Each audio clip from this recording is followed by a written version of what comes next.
until Rome de-expanded it in 70 AD by razing it to the ground. So we took a walk. The rest of the crew hadn't come in yet. It was Shabbat. It was Saturday morning there, so a lot of places were closed for the Sabbath. So we just took a walk, and we stopped by this place, which you'll recognize by the next picture. This is what a wine press would look like from Bible times, and they would stomp the grapes, and the wine would fill up into the pool, and they would pull the wine out of there, and that's what it looked like. And that wine press was located here, what we call the Garden Tomb.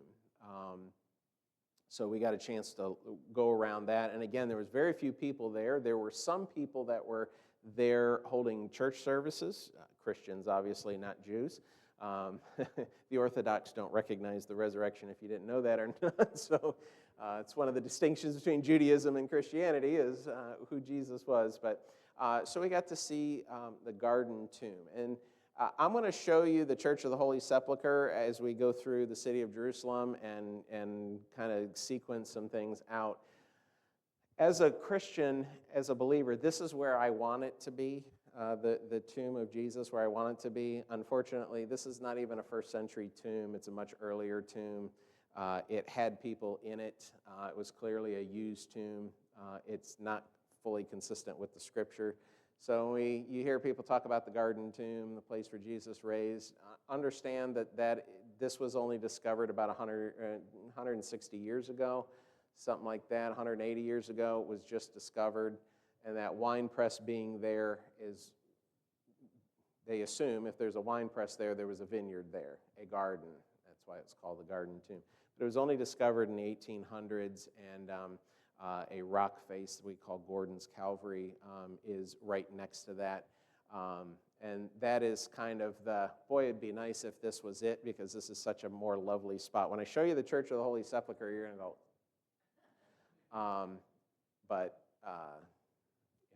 I didn't write history. I just repeating what it is. So we walked a little farther south, and we come to the Damascus Gate, which is on the north side of the city. What you see there was built by the Ottomans. The gate that even Hadrian built in the 2nd century AD is about 14 feet, 12 to 14 feet below that. You can still see one of the arches from the 3-arched entryway into the city. Jerusalem is a tell. In archaeology, a tell just means a city that there was a city, it was destroyed, they built on top of that, it was destroyed, they were built on top of that. And so many places we're walking in Jerusalem, we are 12, 18, 25 feet above the time of Jesus. Okay? And if the disciples came back, I mean, Jesus would recognize it because he knows everything, but if the disciples came back today and wandered around the city of Jerusalem, they would not be able to find their way around because it's still laid out from the Roman rebuild. Rome destroyed the city of Jerusalem, and then in 150, 160, they rebuilt the city into a Roman city. And so it's still laid out along those Roman lines. We'll talk about that again in a little bit. So finally, Sunday, after going through, getting everybody there, we were ready to start the tour. Pastor Skelly had a preaching engagement, so he didn't come in until Sunday afternoon. So we got one of his best guides, a man named Joe. His face may pop up in a couple of the pictures. He is very knowledgeable. He is a Messianic Jew. He still observes the Sabbath, but believes in Jesus as the Messiah. So this is the Jaffa Gate. So this is a little bit that would be to the west of the Damascus Gate. Again, built by the Ottomans. Most of the walls that you see in pictures, and I'll show you, were built by the Ottomans. Some added on by the Muslims. You had the Crusader period. There's all these different periods in there. But the original walls that Jesus knew are pretty much gone. So you're not going to see a lot of that. But when the British conquered Palestine, and it was Hadrian who renamed Israel Palestine to remove all Jewish vestiges. So when he conquered Palestine, General Allenby was riding up to the gate on his horse, got off his horse, and he walked through that gate because he said, if Jesus rode in on a donkey, I'm not riding in on a horse. And so he came in, he gave the speech. That Jerusalem fell into British hands after World War I. Then he got back on his horse and rode around the city. But he entered the city through the Jaffa Gate, and he did so walking, not riding on his horse. There is an open street next to the Jaffa Gate, a modern street that cars come in and out of that is not in the picture, but just to the left where the white text is there. You can kind of see, some of these pictures are really hard. This stuff is so massive, it's hard to get to see it. But you can kind of see this is from outside, and at 90-degree turn and exits where you just saw in that picture. And a lot of ancient gates, they did that because if you're an invading army and they don't want to give you straight-in access. So a lot of times there were gate complexes where you come in the gate and then you have to shift around, then you have to shift around again. And so it made it very hard for invaders to get in. This gate comes in, makes a hard 90, and if you were an invading army, you were at a disadvantage because you didn't know what was around the corner. And so that's why they built most of those gates like that. Even in the Ottoman period.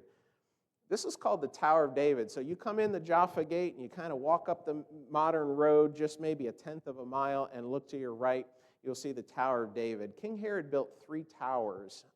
This had nothing to do with David. Herod called it the Tower of David because it sounded Jewish and it made him friends among the Jewish people. Again, everything you see in the brownstone is Ottoman era. Everything below that in the white limestone is Herod's time. Okay, so this tower was rebuilt on top of where Herod had built the original tower. Okay, so same place, different tower, and so it kind of lets some of the steam out of your balloon a little bit when you're like, oh, Jesus never saw that tower, that wasn't there when Peter was there. Well, it was, just not that one, but it was. So there's a lot of that you see there. As we're walking through the city, on the little map of the city that's on the right-hand side, there's a white dot towards the top. That's where we are in the old city. Okay, we've kind of come in the Jaffa Gate. We're kind of walking along the north rim there. Yeah, that would be the north rim. So if you remember your Bible, Hezekiah was king of Judah. The Assyrians in around 700 BC came into the northern kingdom, and they destroyed all the cities of the northern kingdom, took them into captivity. He destroyed many of the fortified cities in Judah, and then he surrounded the city of Jerusalem. And that's when God sent an angel and massacred 185,000 of his soldiers, and he went back to Assyria, went back to Nineveh, the capital, empty-handed as far as Jerusalem is concerned. That's all. You can verify that archaeologically. You go back and you look at Sennacherib's his own record that they have found and deciphered. He brags all about taking the city of Lachish, or Lachish as we would say. Brags about that. Talks about laying siege to Jerusalem, never mentions the outcome. I wonder why that is. Because he went home empty-handed. He had the city surrounded. He was undefeated as a king and a general. He was undefeated. Every city he laid siege to, he conquered, except Jerusalem. And God had a big hand in that. So when Hezekiah knew that the Assyrians were coming, a lot of refugees from the northern tribes were escaping the destruction, coming to Jerusalem. A lot of the Jewish people that lived outside the fortified cities were coming to Jerusalem. And so all of a sudden, you had this massive expansion on the western side. The city of Jerusalem was essentially that lighter shaded area at the time of Hezekiah, and that massive expansion was just because of the refugees coming. And so he had to build a wall real quick around that. Otherwise, they would be totally unprotected. So where that white dot is along the top, in the middle of the city of Jerusalem, you come along and look what they found. They found the foundations for Hezekiah's broad wall. And they're in the process of finishing where you could go down, walk on it, and that kind of thing. So right now you could just walk by and look down at it. The exhibit is not yet quite open. But they have found sections of it. They know almost they're almost 100% certain where that wall, all the way around, where that wall is now. But the record of Hezekiah building that wall had only been in Scripture until they found this. And now they know. By the way, there's not one piece of archaeological evidence in existence that contradicts the Bible. There's not one. Every time archaeologists scoff at the Bible, they later find out they were wrong. They used to say the Bible is crazy because it talked about some people called the Hittites.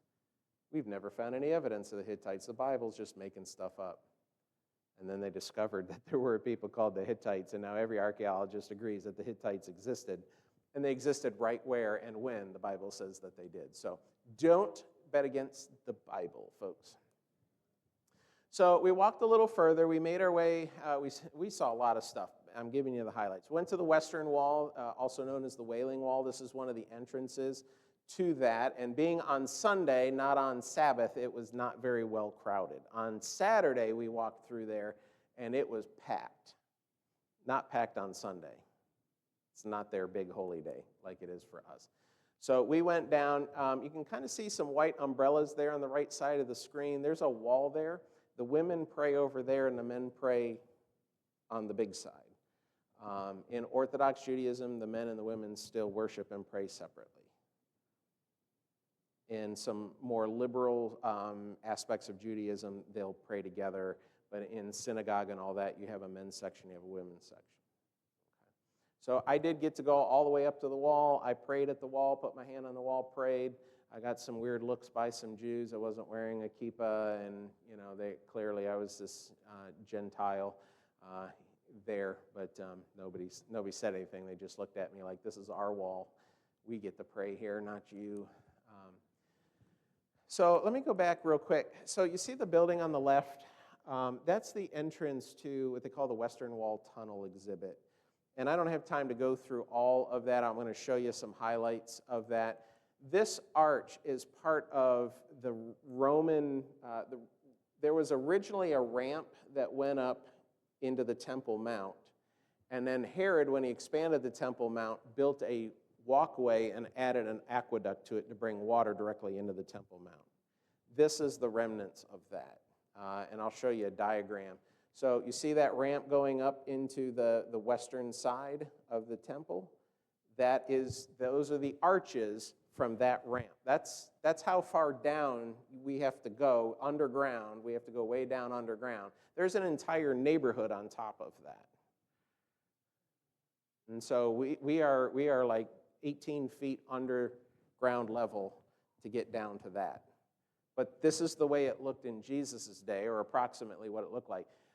And so where's the Wailing Wall? It's that red box right there. It actually should sit a little higher than that, but I was in a hurry. So I'm going to show you that road along there. That was the road Herod built in Jesus' day with part of the Temple Mount expansion.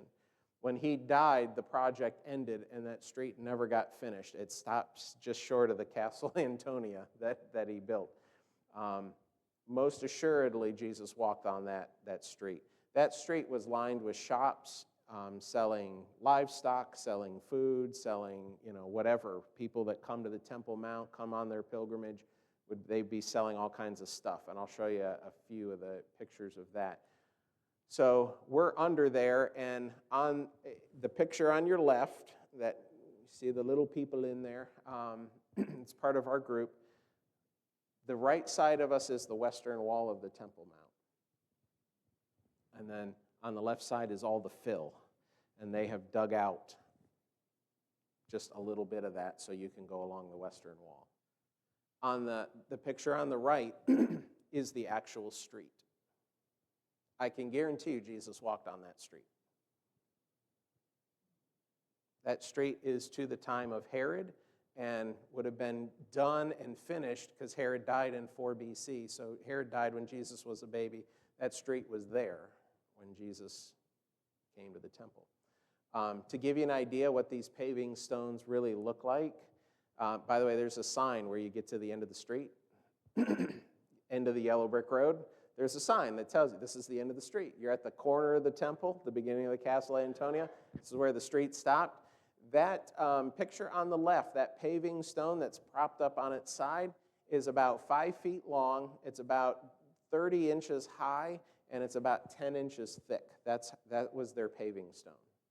So when you see those stones on the ground, that's what they look like. They were massive stones, which is why Roman roads often last. Some Roman roads are actually still in existence today. We have to repave our highways every 3 years. So that little board in the background there, it's about like this size to give you a little idea. So again, we went from the Wailing Wall through the arches. There's a ton of stuff under there. There's plenty of videos online if you want to see more about it. So now we're at the southwest corner, at the bottom corner in this picture. We're in the southwest corner of the Temple Mount. And so if you look that way, you're to your right in the picture, you're looking east towards the Mount of Olives. And if you look that way, you're looking west towards the Wailing Wall. Okay? That rubble there, when they dug that out, when the archaeologists dug that out, they got down to the street level. What the broken pavers that you see there, that's the street that I showed you on the thing. That's the original street. Those are stones from the second temple that the Romans threw off the Temple Mount. Just like Jesus said, not one stone will be left upon another. And the pavers on that are just, they're just destroyed from the impact of these massive stones being thrown off. The archaeologists, when they found that, realized what it was, and so when they dug it out, they put some of that rubble back to say, as a reminder. And so on the anniversary of the destruction of the temple, Jews will go down there and they will wail and they will cry and they will, they're still grieving, still mourning the loss of the temple there. So that's looking west. On the other side of the wall at the end of the picture is where the Jews pray at the Wailing Wall. Going towards the south, or going along the south wall towards the Mount of Olives, you come to the southern steps. These are not all that old as far as having been found. They were discovered fairly recently. They found 2 staircases going into the southern end of the temple. They found a narrow one and then a broad one. We were on the broad one here. Looking back at records and historical evidence that they have, they've determined that the narrow set of stairs were the stairs you went up into the temple, and the broad stairs were the stairs you came out of the temple in, because uncleanness is transferable. So if you're going up to the temple, you've bathed, you've gone to the pool of Siloam, you've cleansed yourself. You may stop again at another mikvah, cleanse yourself before going into the temple. All the traffic is one way, so you're not rubbing shoulders with people who are unclean. So you don't defile yourself before you go into the temple. So what did Jesus say? Enter ye in at the strait gate, for narrow is the way that leads to life. You go the other way, and you're going to be rubbing shoulders with all the people coming out and risk the potential for defilement. You go in, you're going in to find life with God. So gives a little meaning to that verse. So that's looking east from the southern steps. That is the Mount of Olives. There is a lot of Jewish people buried on the Mount of Olives. It costs like millions of dollars to be buried there. But the people who are dead set on being first at the resurrection, they're buried there, and they're buried there with their feet pointed to the temple. So when the Messiah lands on the Mount of Olives and the resurrection happens, all they have to do is stand up, and they're looking right at the temple and follow him in. That's their mindset. And so they literally, it's pretty much full now, but it costs, you've got to be ultra wealthy to be buried there. But that's the mindset of them being buried on the Mount of Olives. So like the southern part of the Mount of Olives is just one big graveyard wrapping around there. And there are thousands of graves there just waiting for them. They were waiting to pop up and be looking at the temple and follow the Messiah in. So this is a hard picture to see, but it kind of gives you an idea of the city of David. I'm going to do this so I can orient myself. So the Mount Moriah is way at the top. That's where the temple was built. And the city of David was just basically this, it's only about 12 acres. The city of David's about 12 acres. So the city that David conquered was not that big. It was well fortified, but it was not that big. And then David would build his palace there, build some other things there. Solomon then would do some massive expansion of the city, build the Temple Mount, build some bigger structures. The city would then, continue to grow. But it was a Jebusite city when David captured it. So these are the foundation. This is the foundation of David's palace. So you go down into the city of David, and you'd be standing in David's basement right now.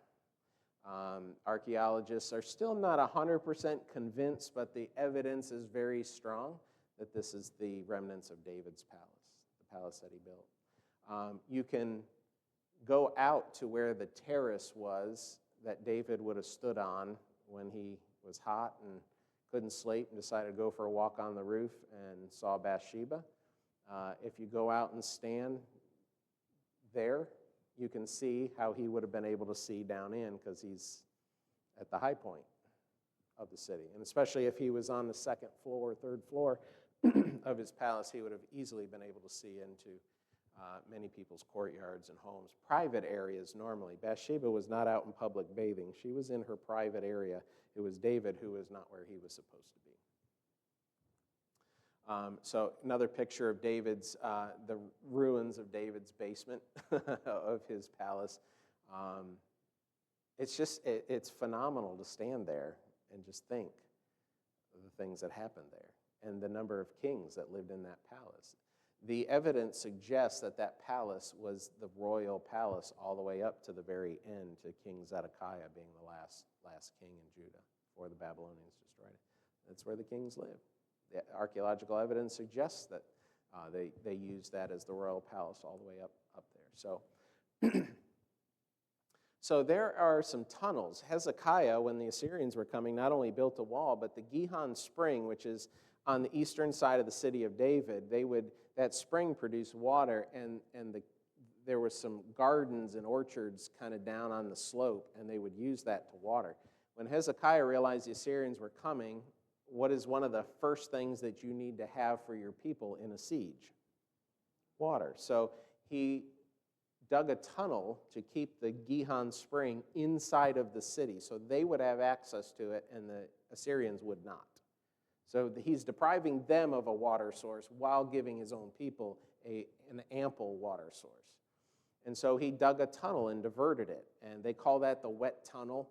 I had no interest in walking through there. There's many places where you have to crouch down. It's like thigh deep to waist deep going through it. The water's cold, and you better bring a flashlight, and you have to keep all your stuff dry. I said, I don't need that.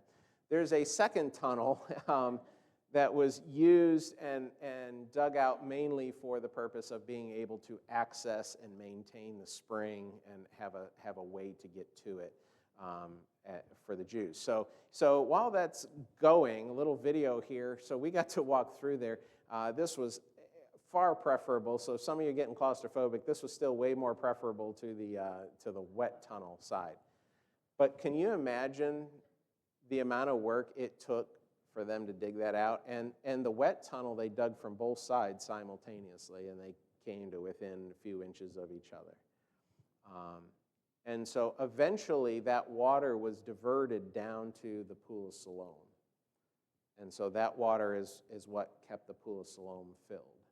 And we'll show you that here in a minute, because we're kind of making our way down to the south tip of the city of David. So yeah, I muted the sound, but there were a couple places where somebody said, well, you have to be a person of just the right size to get through a few of these places. And we were wearing these backpacks, so turning like this didn't help. And so it was kind of like, ooh, ooh, working through. And I just took a video as we went through there. But it goes to, it's lit. It's actually it's a little less cramped than what it looks like most of the way there. But it was a lot of fun going through there. And then it just exits out a little bit further south. So I'm going to move on. the eastern edge of the city of David. So if you, Mount of Olives being to your right, you're looking at the eastern side of the city of David, just impenetrable. If you were attacking the city of Jerusalem, you didn't do it from the east. And in Jesus' day and in David's day, the Kidron Valley was a lot farther down. There's not even the Kidron Brook no longer even exists. There's a road down there, but it's many feet higher, like dozens of feet higher than it used to be. And a lot of this eastern edge of the city of David is just sheer walls. So don't bother attacking from the east. You can't get in. So the pool of Siloam, you remember Jesus healed the blind man, told him to go wash in the pool of Siloam? A sewer pipe broke. And they sent a crew out, and in Jerusalem, in the city of David, in the old city, anytime you dig, for any reason, an archaeologist is there to observe. Because the whole thing is a big museum. It's a big archaeological site. The whole city, you could dig the whole city up and just not exhaust the things that are there. So here's the pool of Siloam. These are the steps to the pool of Siloam, the one side. So they were digging down, they were fixing this pipe. They had to put in a temporary pipe because the archaeologists said, wait a minute. And so they started digging, they took a few tests, and they realized, I think we found something here. They dug out the steps, determined it was the pool of Siloam, and then the main pool area was owned privately by somebody who had an orchard there. And for years, they tried to buy that from this guy, and he would not sell it. And then finally, he was ready to retire. He sold it. And so they began excavating out the main pool. So they've only been digging this out for a couple years, couple seasons. In the next 5 years, they want to have the pool of Siloam all the way done as an attraction, and then open up the pilgrimage road from the pool of Siloam all the way up to the Temple Mount, which is the route people took. If you were a pilgrim coming to Jerusalem for the Passover, Pentecost, or anything like that, you would first go to the pool of Siloam and wash. If you're going up to the temple and you go up the pilgrimage road, again, a one-way road, everybody who's on that road has already been clean. They're ceremonially clean, and you would go up that way, get to the temple. And if you got yourself into an unclean situation, there were more mikveh for them to bathe in there. So this picture, it's hard to see. It was so bright, I couldn't find angles to get some of the stuff. But you can see the pool of Siloam down at the bottom, the pilgrimage road going up to the temple. That's the picture of the exhibit they want to open up. It didn't come out the greatest, but I was standing like this, and the sun's there, and you're casting a shadow. There was some hard photography there, but from the pool of Siloam to the temple. So that was just on day one. We're going to pick it up a little bit. So we got to go up on the Temple Mount on day 2. There's only certain times a day you can go up there. Of course, that's the Dome of the Rock. That is not a mosque. It's a shrine. It's built over the rock. The Jews believe that rock is the foundation stone of creation. Basically, God created the earth around that stone. That's essentially what they believe. The Muslims believe that Muhammad rode his magical horse Barak to Jerusalem and stood on that mountain and ascended up to heaven and got whatever he got, and then came back down and rode his magical horse back to Mecca or wherever he was staying. This is supposed to be the third most holy site in Islam. I walked the Temple Mount. I looked at how they take care of the Temple Mount, how they take care of their third holiest site, and let me tell you, they don't do a good job. This doesn't appear to be all that holy to them. It appears to be just a giant middle finger to the Jewish people. That's really what it's there for. The building, it looks nice from afar. You get up close, it could use a major renovation. You go down off the temple platform towards the eastern gate, and there's rolls of old carpet laying there, construction debris, broken down cars. I mean, it's just like, this is your third most holy site? Let me tell you, if the Jewish temple was there, it'd be immaculate. It'd be immaculate. They don't really take care of it. They don't really want to take care of it. They don't really care about it other than they just don't want the Jews to have it. That's really what it comes down to. But guess what? The Jews are going to have it because the Bible says they're going to build the third temple there. And since David purchased that, and Jesus is the heir to David, his throne, and everything, Jesus owns that Temple Mount. So guess what? Your dome is going, and the temple is coming. So this is the inside of the eastern gate, also called the Golden Gate. Again, built in the time of the Ottomans. The eastern gate Jesus rode through on the triumphal entry is about 30 feet below this gate. It's incredible to think about how many layers upon layers upon layers upon layers upon layers there are. City of Jerusalem is just layers and layers and layers and layers and layers of history. So that's the steps going down in there. We're not allowed to go down in there. The Muslims put they have the Al-Aqsa Mosque on the south end. They put another mosque in here because they know the Jewish Messiah is supposed to come through that gate, so they put a mosque there to stop him. Yeah. Let me know how that works for you. A little bit north of the Temple Mount is the Pool of Bethesda. You're not going to understand anything that you're looking at here. I was there, and I didn't understand what I was looking at. You had the Pool of Bethesda. It was destroyed in 70 A.D. Then Rome built something on top of it. Then that was destroyed. Then the Byzantines built something on it, and that was destroyed. And the Muslims built something on it, and that was destroyed. And the Crusaders built something, and that was destroyed. And so there's a pool in there somewhere. That is where the Pool of Bethesda was, but there's all kinds of different layers of history to it.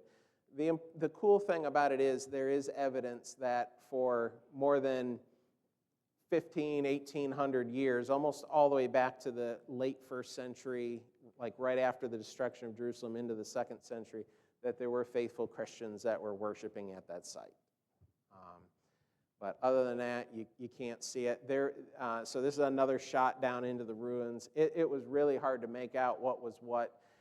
The wall that you see kind of on the right-hand side of the picture there, that's part of the wall of the ruins of one of the ancient churches. So archaeology is challenging because you dig down, you reach a floor, and then you have to ask yourself, should we go through that floor and tear it up in order to see what's underneath that floor? Or do we stop? And so it's challenging, and I'm glad I don't get paid to dig through that stuff. So let's go through Jesus' final hours. And I'm going to show you certain things, and I'm going to say traditionally a lot because we don't know. There's not a 1st century plaque that says this is where this happened.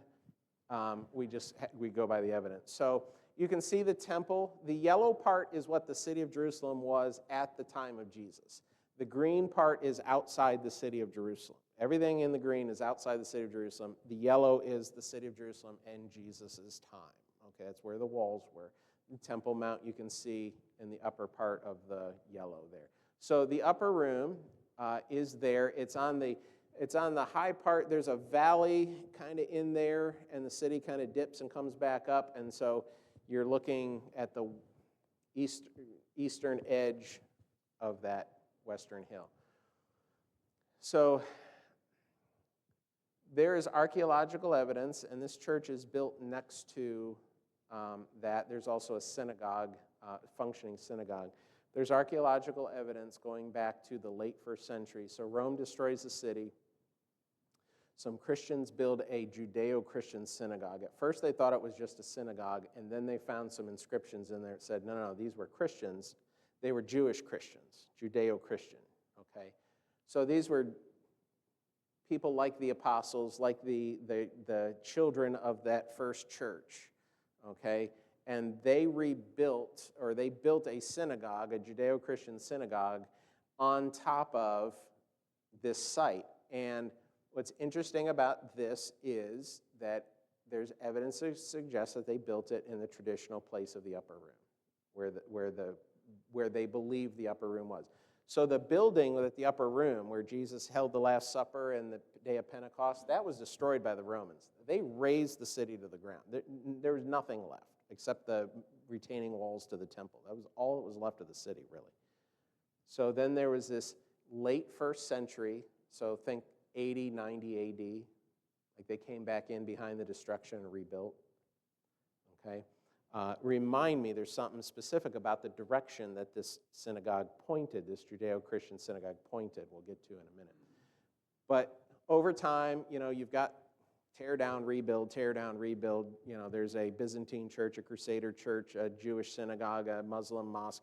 I mean, just one thing after another, torn down, rebuilt, torn down, rebuilt, torn down, rebuilt, but all in the same place. So this church is basically built over the traditional site of the upper room. And I'll just leave it at that. I spent an hour on that.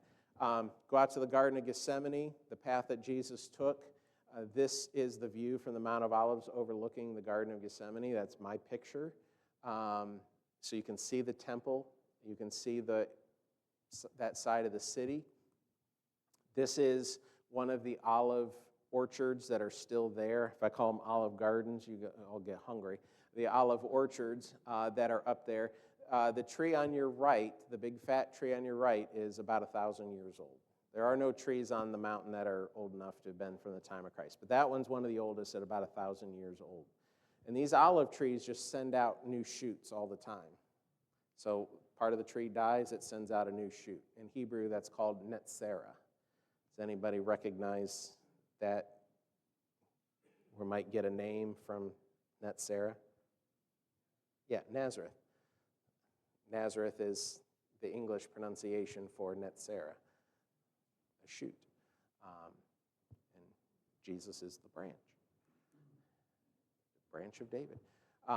So this is the private garden. So we got to go into the private garden area, and we don't know where the Garden of Gethsemane actually was. This could have been part of it. We don't know. But this is kind of that private garden area. We got to go in and spend some time and pray. Normally, you have to book this way in advance, and you get 45 minutes, and then you're out because it's so busy. There was nobody there. We just walked in, and Pastor Scully asked one of the monks there, hey, could we go into the private garden? So he opened the gate, put out the donation box. We all put $1 in, and we went into the Garden of Gethsemane. From the Garden of Gethsemane back to Caiaphas' house. These are the ruins of the staircase believed to be the high priest's house, Caiaphas' house. Okay, there's some archaeological evidence that tends to point to this being the place that the high priest lived. You can just barely see the southeastern corner of the Temple Mount in the distance. Jesus almost, probably in his day, with the fact that they didn't have city lights or anything like that, may have been able to see the band of soldiers coming the minute they left Caiaphas' house. 600 soldiers with torches would have been easily seen. You can kind of see to the Garden of Gethsemane area. So if not right away, as soon as they cleared the Temple Mount, they would have been able to see. Underneath are holding cells under Caiaphas' house. You can still see where they tied prisoners to the wall to scourge them. It's very likely, it's very possible that Jesus, when he was arrested, was held here for a little bit of time while the Sanhedrin was assembling to hear the case. But this is very likely the place Jesus was tried by the Sanhedrin. Found guilty of blasphemy, but nothing against Roman law, they marched on over to Herod's palace, the judgment hall. Understand, it's called Herod's palace in the scripture because Herod the Great built it. Herod the Great was a great, prolific builder, genius builder. He was an awful man, but he was a great builder. I would hire him to do our building program because not only would he know how to do it, but he would send the Roman legions down to City Hall to say, we're building, you can't stop us.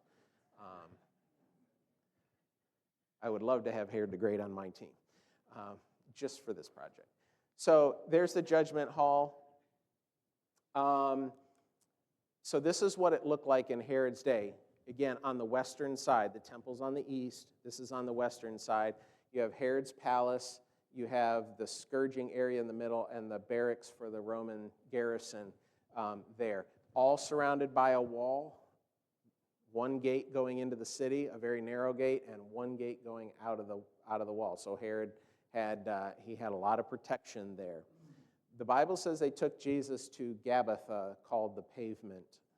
All right, this is the place where Jesus was put on display before the people. So think that when Pilate took Jesus into the palace, anything inside the gate is part of the palace. Okay, that would be considered part of Herod's palace. So here's a close-up view of what this looks like. Get a mental picture. So that place where that red arrow points is where Pilate would have sat and pronounced judgment. You go in, up the stairs, in through a very narrow gate. You can go straight. There's another very narrow gate that gets you into the palace. You can go up the stairs, in through the first door. You can turn left, go up the stairs, and you're there at the pavement. This is what that looks like today. In the 1970s, one of the archaeologists said, we've never dug on the western side. How about we do that? Can you see where the stone changes color? It's light, and then it gets dark. That line where it's dark, that's what was above ground. Everything else was below ground when they started digging. They knew that there was a gate somewhere on the western side of the city, but they had never found it until now. Now they know where that gate was. This is the place. This is Gabbatha. This is where Jesus was taken in, scourged, brought out. The people said, "Give us Barabbas, crucify Jesus." It gets gooder than that. So you're looking down now at the pavement, kind of climbed up there. You can look out there, and now in the modern city, there's not a whole lot of room out there, but you can picture that area packed full of people who refused to go in to bring their case to Pilate because they didn't want to be unclean for the Passover. They refused to go in, so Pilate came out to them. Pilate didn't have to do that. He did that because they had him over a barrel. So the type of stone seat was called a bema seat. This is a bema seat. This was found at Gabbatha. Somebody actually pushed it off. The Jewish Antiquities Authority hasn't put a lot into this area. They're starting to realize they've got something here. And so in the next few years, they're going to really beef this up, make it touristy, help tourists see it. This is an amazing sight. That could have even been the stone that Pilate sat down on when he pronounced judgment. That's a first century bema stone.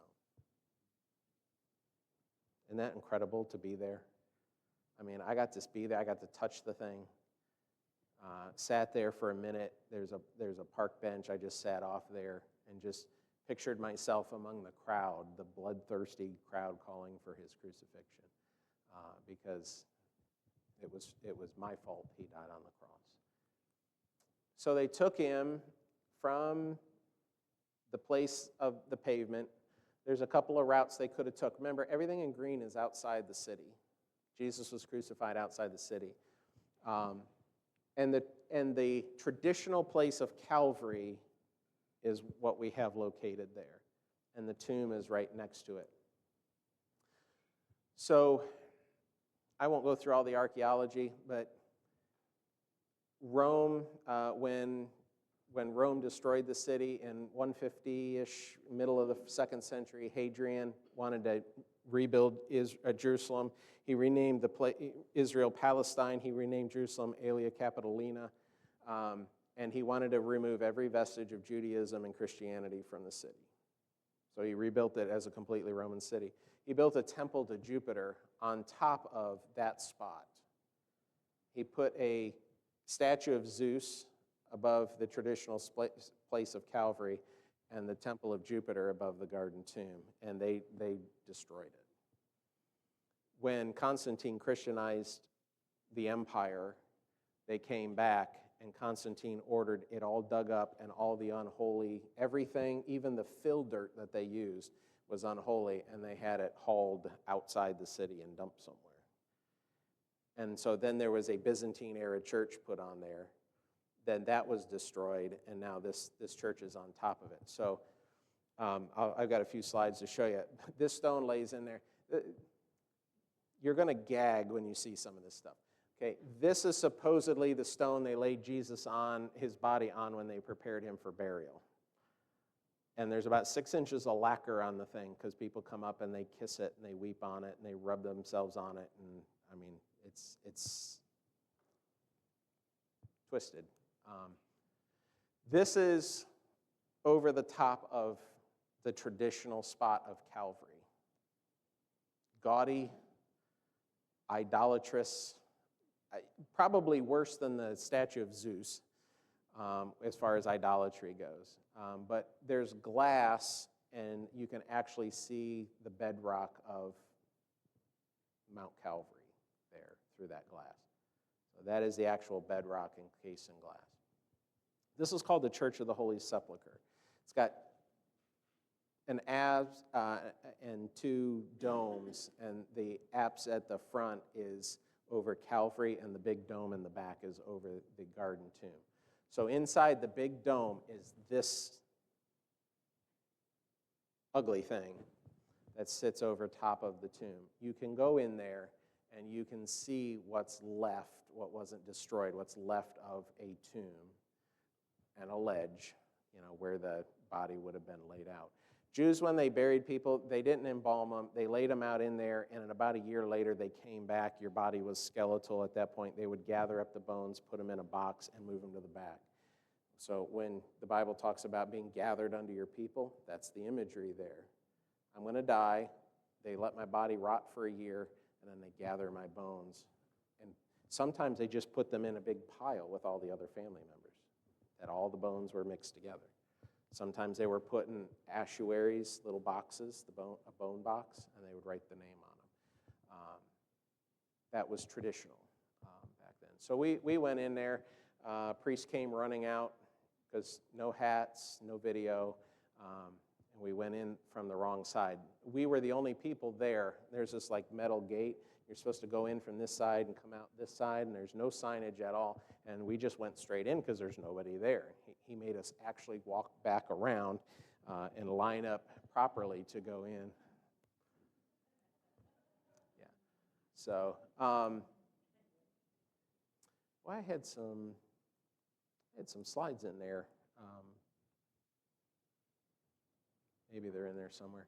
Still, I had some slides in there, some pictures of the different layers, but we'll move on.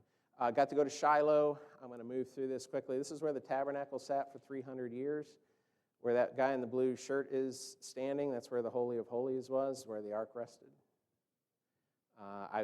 From right there, I'd be standing about where the table of showbread was. These are some of the animal bones. They found the bone deposits from the sacrifices. Every bone they found is from a kosher animal, and for every 2 right sides, they find 3 left sides because the priest got a portion of the right side. All confirms the Bible. Just incredible. They found the gate. That's kind of where the gate complex is. They even found the little throne Eli would have been sitting on as he looked out as the runners came to tell him, "Ark's been captured, your sons are dead." He fell over, broke his neck, and died. Samuel lived here. Think about all the things that took place. Shortly after that battle, the Philistines sacked and destroyed the city of Shiloh. The tabernacle was moved to Nob in Saul's day. These are the red heifers they brought over from Texas. 5 of them. 2 of them have been disqualified because they have different color hair. There's a very particular thing they have to do. They can't do any work. They can't be used for any purpose. If you were to lean on one of those animals, you would disqualify it because you used it for a purpose other than worship. So that's how particular they are. The other 3 are still in the running. Why are the red heifers important? Because for the purification of the third temple, they have to have them. They have to sacrifice them. And they have bought property just across on the Mount of Olives looking at the temple because the ceremony, the red heifer sacrifice has to be done in view of the temple. Outside of, but in view of the temple. They've bought the property. They brought these over. That's actually why Hamas launched the war on October 7th, because they brought the red heifers over and they see it as a threat to their Temple Mount. They don't call it the Temple Mount. Here's Gideon's Spring. I dipped my feet in there. It was hot. I was hot. My feet were hot. Took my socks off, stuck my foot in there while Pastor Skelly was giving his lecture. Here is the Valley of Elah, where David and Goliath faced off. And what you're seeing in the background is where the Israelites were encamped. This is where the battle would have been set in array in this field. And then that hill on the left side of your screen is where the Philistines were encamped. There's a dry creek bed running through there. I picked up a smooth stone. That was the brook that David picked up his 5 smooth stones from. So he killed Goliath somewhere in this picture because he picked up the stones and then he went running after Goliath and dropped that bad boy on his face. cut off his head. Here's the Mount of Beatitudes, the traditional spot of the Mount of Beatitudes. So you see everybody up there on the hillside, Pastor Skelly's head just passing through there. He read the Blessed R's, the Beatitudes from the Gospel, in just a voice like I'm talking now. Everybody could hear him up on that hill fine. And he said they've had people go way to the top of the hill, still hear him just fine. Had large groups, small groups, could hear everything he said. That's the Sea of Galilee behind us. If you go down to the shoreline of the Sea of Galilee, that's where it's where Pastor Skelly believes. I think that he made a good argument for that being the place where Jesus restored Peter. Do you love me, Peter? This is Capernaum. This is the synagogue at Capernaum. This is a 4th century synagogue built on top of the foundation of the 1st century synagogue. So when Jesus was in Capernaum, went in the synagogue, he was in, not this synagogue, but he was in this place. These are the ruins of that synagogue. Quite a large synagogue, actually. Capernaum was a pretty happening town. So there's a Catholic church suspended in the air over the traditional spot of Peter's house. Is it Peter's house? We have no idea. But Peter's kind of important to the Catholic Church, so they didn't want to mess anything up, but they wanted a church there, so they built the church like right over top of the ruins. It's kind of cool to look at. I mean, it kind of looks like a flying saucer church, but you know. Where do you go to church? At the Flying Saucer Church.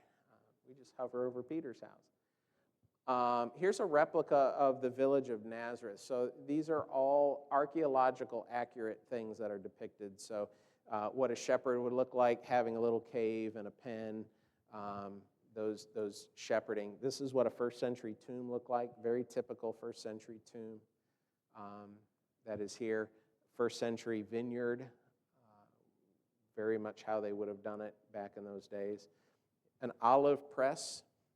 So they would put the olives in this round basket, put it down there, go around, crush the olives, and then they would take it over to the olive press.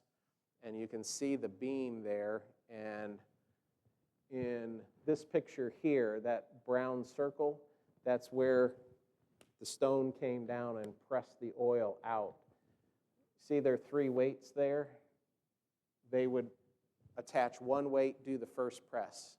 The first press was always holy oil. It always went for anointing oil, for in the tabernacle or temple, was always for God. They'd hook up the second weight, do a second pressing. That's what they would use in cosmetics and medicine, human consumption. Then they'd attach the third weight, they'd do a third pressing, and that was your lamp oil. So when Jesus was in the Garden of Gethsemane, the press, that's what Gethsemane means, the press, how many times did he go and pray?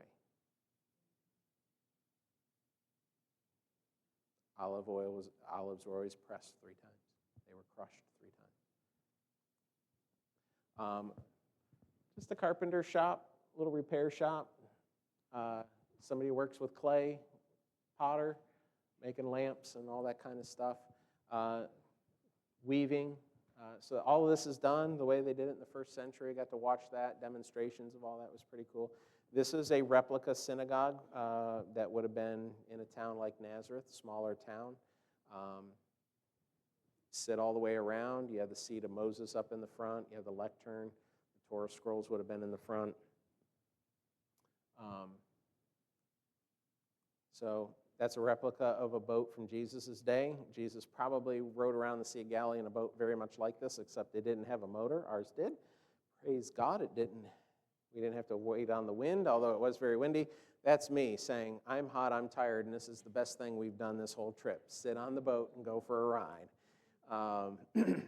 Caesarea Maritima on the Mediterranean coast. To be a Roman city, you had to have a theater.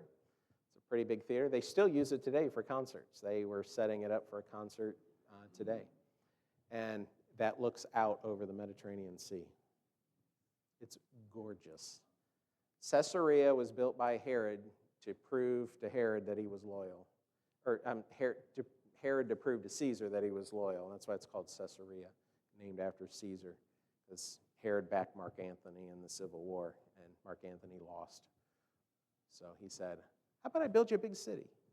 Don't kill me. I'll build you a big city. And he did. And Caesarea was the place to go. It was the resort town in Israel. This is a prison cell in the palace. Paul was in prison here. I got to stand in the hearing room in the palace where Paul would have given his argument to Festus, Felix, and Agrippa. Herod built a swimming pool, a freshwater swimming pool in the Mediterranean. He built all that out. And there were colonnades surrounding it, but it was fresh water inside. And they brought the water. They built an aqueduct, and it comes from the Mount Carmel range, 13 kilometers. And this aqueduct over 13 kilometers only drops 2 feet. So they actually built one aqueduct, and then they built a second because the city grew and they needed more water. Herod was a genius builder. This is the floor in his palace. You can still see what that looked like. Just incredible stuff. So I think that's it. So one thing about the upper room, Judeo-Christian, you forgot to ask me about it. I told you to remind me about the way it was pointed. Jews always build their synagogues to point to the temple. Okay? This synagogue, this Judeo-Christian synagogue, was not pointed to the temple. They thought it was originally, but it wasn't. It was pointed to the Church of the Holy Sepulchre. Except there was no Church of the Holy Sepulchre in about 90 AD. That didn't come till about the 600s. And that's another evidence that the early Christians, still in the first century, the children of the first believers, believed that's where Calvary was. And they pointed not to the temple, they pointed to the place of the final sacrifice. And that's another evidence. So you want it to be the Garden Tomb because it looks great. It looks like you can go there and pray and all that. But the Church of the Holy Sepulchre is the gaudy, awful thing that's on top of where Calvary and the tomb probably almost surely was. So. All right, let's pray. I did my best. It's 12 after. You're welcome to go help yourself. I'm just going to stand here, drink water, and answer questions. So you're welcome to go get something, bring it back, have the kids and anybody who doesn't feel like they can hold over their plate use the tables, or get the vacuum and you're done. One of the two. But we'll have a word of prayer. Anytime you need to leave, you can. Any questions you have, I will do my best to answer them to the best of my human ability. So, all right. In fact, I know that wasn't the updated. It didn't update because I had more slides of Bet Shean. Hey, Donna, would you close that and check, see if that file, see if that PowerPoint resyncs? Because I know I added some more slides, so that was not the full thing. I knew I had a couple more slides in there, but if we can get that to resync, I'll do it. It's a huge file. It's like over half a gig, so it takes a while. But Father, we thank you for this time. For those that need to go, we glad they were here to be a part of this. Lord, we pray that you bless the desserts that are back there, and Lord, we pray that you'd bless give me wisdom and help me to answer any questions that come along to the best of my ability. We ask it in Jesus' name. Amen. All right, you are welcome.